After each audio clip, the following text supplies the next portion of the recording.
Alright guys, we are back for another video. This time we're going to be doing the first ride on the Dennis McCoy Haro Master. We call it the McCoy. The McCoy. It's a Haro, of course, but that's just kind of the nickname, the McCoy. So yeah, RL finally finished adjusting the Magura rear brake. Just added the new Diacomp front brake. You just have the cord or the cable wrapped around the head tube for now. This is a new rotor that we're working on. The cables actually slide between themselves. No, I just haven't got my bleed kit yet, where I have all the fittings to cut this and re-bleed it once I open it up. So but you know, it works. Yeah. Were there any other adjustments on there? We're just testing out the new Z coaster. That's pretty cool. Z coaster, rear brakes, front brakes, handlebars, smaller sprocket front and back, different tires, pegs front and rear, testing everything. Cool. Alright, so what are we going to be doing in today's video then? Well, I want to show them how the Z coaster works. This is my very first day on a Z coaster, which is made by Profile. They make really quality stuff. So this bike is becoming kind of a, for me, and for what I see out there, kind of a, I don't know, I'm putting on it the stuff that I think would be cool, or that would work good, give us really good brakes that can be feathered with one finger. I would call it a passion project. Well, yeah, it's definitely passionate, but it's, here's my thing. I love these wheelie bikes, man. They're really fun, but the 69-degree head angle on the forks is killing me because you can't do front wheel tricks. I mean, you can, but you got to be like, to get a nose wheel, you got to be like this and lift up your pedal. So I'm looking for something that's stable, a little steeper in the front, a little shorter in the back, nice to wheelie, big enough to cruise. But if you decide you want to get into, you want to do some freestyling or wheelies, jumping, whatever, it's kind of an all-around bike, you know, because that's kind of what I need now. I don't like getting used to a million bikes all the time, and I always have one favorite that I ride all the time, so I might as well have one bike, you know. That's the goal. I don't know if it's possible. Yeah.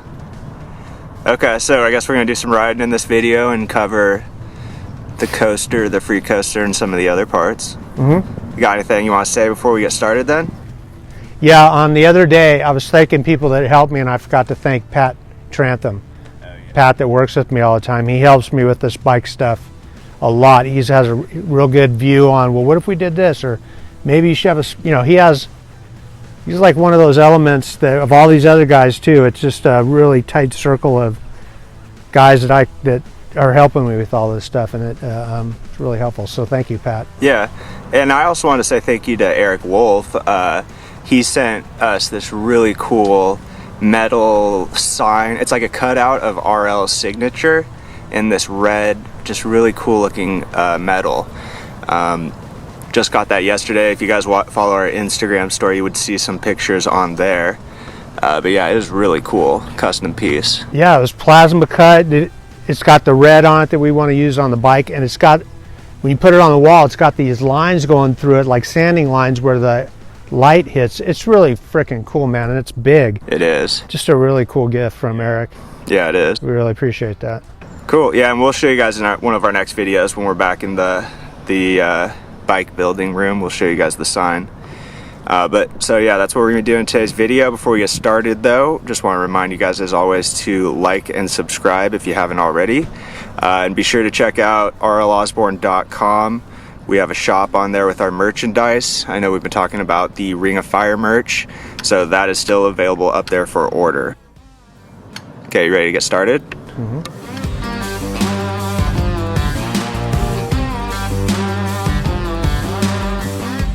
So a free coaster, which is the rear hub, enables you to roll backwards without your cranks moving backwards.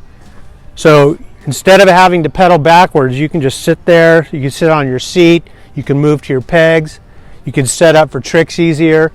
If you have a freewheel, like a BMX bike, see how the pedals move backwards? Now there's a lot of guys that got used to just pedaling backwards and they work with it. and with a freewheel, and they do fine with it. So I can't ride Freestyle unless I have a free coaster in the back. Yep. But there's some downsides of a free coaster. A lot of them, when they engage, they got a big slack, and they don't feel like a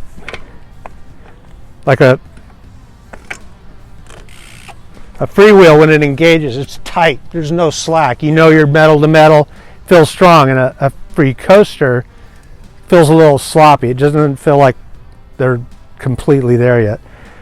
But this is different. This is a profile Z coaster, and this is the best of both worlds. Does take some getting used to, which I am not used to the very first day I rode it. But let's say you're on a ride out, and you don't want any drag, man. You just want to cruise along like a freewheel. Then you got it. There's your freewheel. Okay, no drag.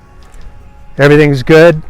And then you decide you want to run freestyle, and you don't want your pedals to go backwards. You go back like a half turn. You can hear it right there. Listen to it. It disengages, and now you're going backwards, and your pedals are not moving. So that's what you got to get used to. And then when you're in free coaster mode, you got that big slack that comes out. But with this hub, it's adjustable. So, and I haven't heard of these breaking a lot, where some free coasters have that reputation. I've been running a BSD and a Black Ops, and they work great. Yeah. They just work great. They do feel like they kind of don't, they have a little drag, but I was talking to a guy online, he says this is all he rides on his bikes now. That's a $400 hub, or $350 or something like that. And by when you say like the slack is adjustable, you're saying like how much you have to pedal to disengage and re-engage the free coaster? I believe it's when you're in free coaster mode, you got all that slack. Okay, if I'm in free coaster mode, I want like this much before it re-engages. Right, and these pro street riders that are dropping off 10-foot buildings and they're landing backwards, they like a lot of slack, because when they compress and their feet move all over, they don't want that thing rolling backwards. Yeah. But I'm not jumping off 10-foot buildings, and so I want a little slack. So I got to figure out that. Cool. All right, well, did you want to kind of demonstrate while riding the bike? Yeah. Cool. So right now I am in freewheel mode, which is just like a BMX race bike, right? You can hear the clicking, no drag, solid hit when you start. And then if I want to go into a trick, I backpedal, and I'm in the free coaster. That's that slack I want to change. So it's kind of like having a second gear, it's like adjust that slack a little bit, and man, this thing, I get used to this, I think. Yeah, I was riding around for just a couple minutes and I felt like I was starting to get used to it. You were? Yeah. It's just when you forget that slack, man, it's like, ah! Yeah, and you feel like you're gonna like slam your knees into something. Yeah. So I would not want to ride a regular free coaster on a ride out, because you're riding a long ways and you don't want any drag, But this is cool. It also, on this hub, it all happens right here. And look at the size of this outboard bearing. Huge. A lot of support in there. But it all happens right here. It's nothing inside of here like a regular free coaster. It's right in here. Yeah. That's a 9-tooth rear sprocket. I have to get a bigger one because these are bigger wheels. That's a 28 front. Very cool. You got the brakes, right? Oh yeah, the Magura brake. You want me to talk about those? Yeah, definitely. So I've been doing so much research on these things, and this is a hydraulic rim brake, and the brake pads go straight in. They don't come in an angle, they go straight in, and they have a ton of power. Can you turn it so the wheel's more facing towards me, the back one? And then let's show them how it kind of like pulls the frame. Can you see the frame swelling on that side? Do it again. Let me see. Wait, it's not doing it. Well, you're pulling the front brake. Oh. That's good, huh? Good thing I got that on camera. Okay, I think you see it more on this rail. If you watch right in there. Can you see it? Yeah. That's way better than it was. I had cable V-brakes on here and that was moving a lot more, which adds to the sponginess of the brake, and I hate sponginess. And what I'm going to do with this, because the hydraulic rotors are an issue, is I'm going to run a 360 around here with the cable, and then I can spin my bars 360. The brakes don't tighten up because it's hydraulic. That's a real good thing.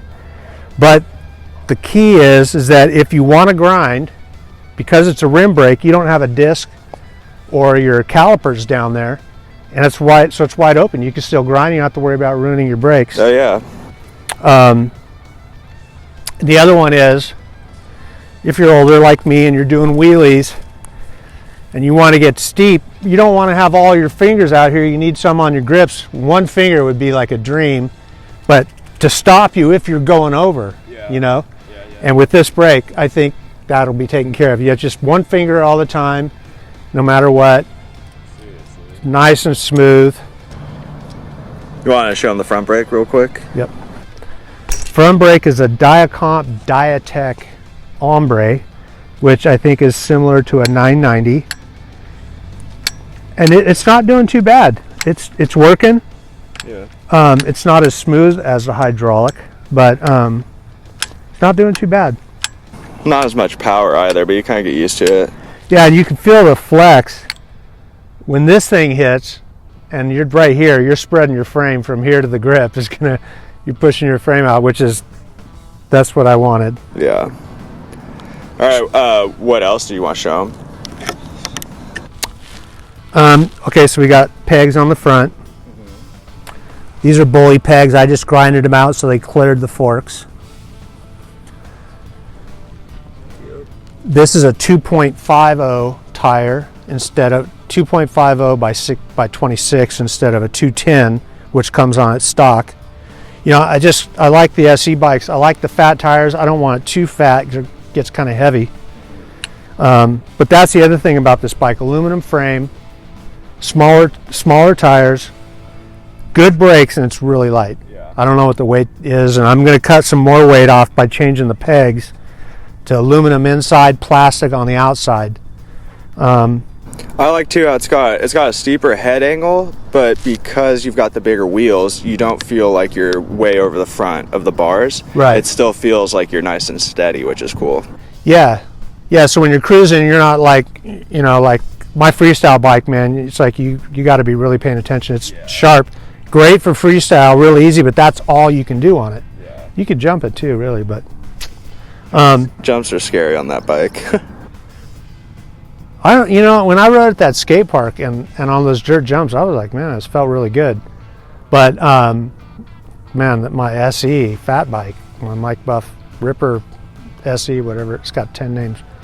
That bike was so stable in the air because 69-degree head angle. Yeah. Right? It was just like a chopper, man. It just so easy to ride.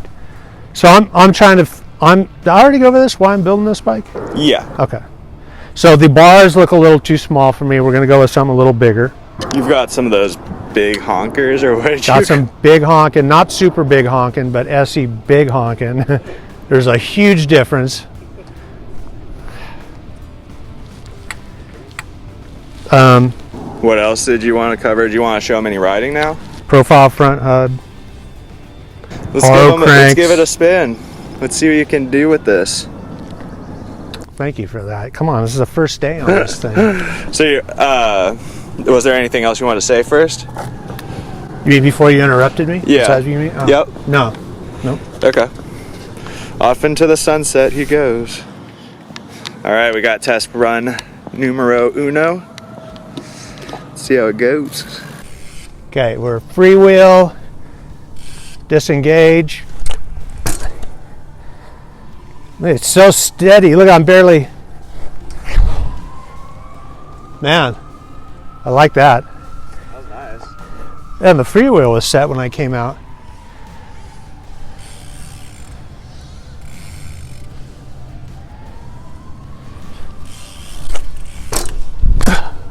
I want to see if I can do a trick with it engaged. I like to pedal out. Nope. I wonder if he's getting, is that like a race car thing? What? That thing he's warming up, is that an RC car? Probably. I thought it was a girl screaming. Well, gotta get used to these brakes.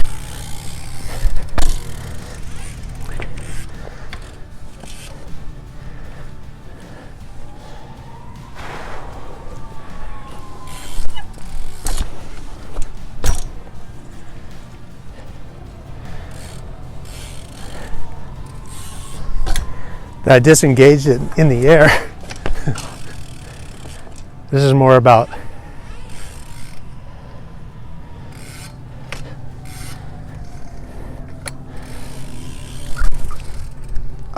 yeah. This thing spins like my S&M. Yeah? Well, spins like my S&M for a big bike.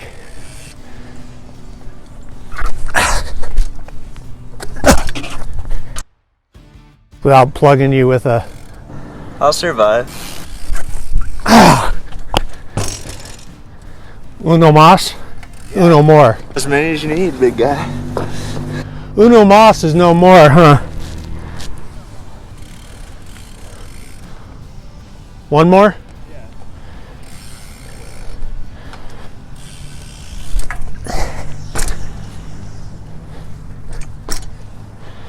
That'll do.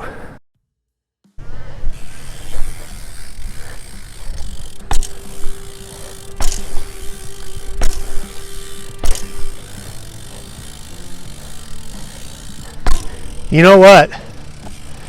On a lighter bike, this is lighter than my SE. Yeah.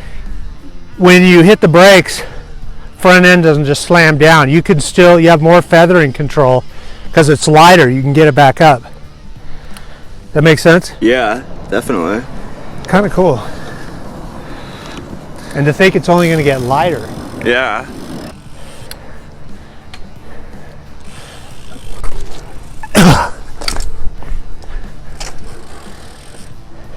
Anything else you wanted to show him? This is hard to do.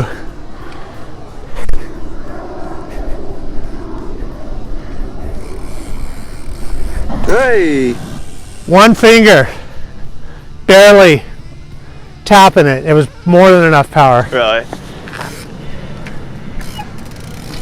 That's sick. Ooh, I like that. All right. Do you want to do a wheelie on this way and I'll follow you? It's hard with the big gearing, Yeah, I bet. but